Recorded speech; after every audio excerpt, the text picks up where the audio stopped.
పథకాలు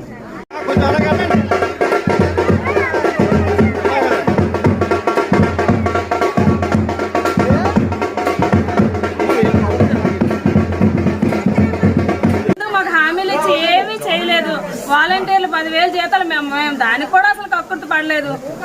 ఉన్న జీతాలనే నిలబెట్టమని చెప్పాం. కనీసం ఆ చిన్న ఇది కూడా చేయకపోతే ఎందుకంటే ఆ ప్రభుత్వం ఇంకా ప్రజలకు కూడా ఎన్ని హామీలు ఇస్తారు, ఏవి నెరవేర్చరు. ఇప్పుడు 10 సార్లు ఇప్పుడు మా ఇంటికే చాలా మంది వస్తున్నారు. ఇప్పుడు మేము హయాంలో లేదు, మేము ఇంకేం సాయం చేయగలము?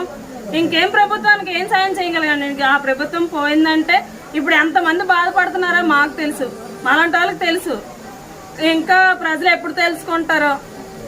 కృష్ణ గారికి ఆల్రెడీ మొన్న ఓపెనింగ్ వచ్చినప్పుడు చెప్పాం. నిన్న సాటర్డే వచ్చారు. అయితే ఆ రోజు మేము విన్నవించుకున్నాం. వెంటనే జాయింట్ కమిషనర్ కూడా చెప్పారు, ఫైల్ కూడా రెడీగా ఉంది, అది క్లియర్ చేస్తానని చెప్పారు. చూద్దాం, ఒక 1 మంత్ చూద్దాం. చూశాక మేమే దగ్గరుండి మళ్ళీ దాన్ని, ఎందుకంటే ఇలాంటివన్నీ చేయాలంటే ఎమ్మెల్యే గారు ఫండ్స్ నుంచి చెయ్యాలి. అప్పుడు లాస్ట్ టైం వాసుపల్లి గారు ఉన్నప్పుడు ఆయన ఫండ్స్ నుంచి ఫైల్ పుటప్ చేయడం జరిగిన తర్వాత కూడా ఇప్పుడు ఏంటంటే వెంటనే ప్రభుత్వం మారడం వల్ల ఈ పనులన్నీ ఎక్కడో ఆగిపోయాయి.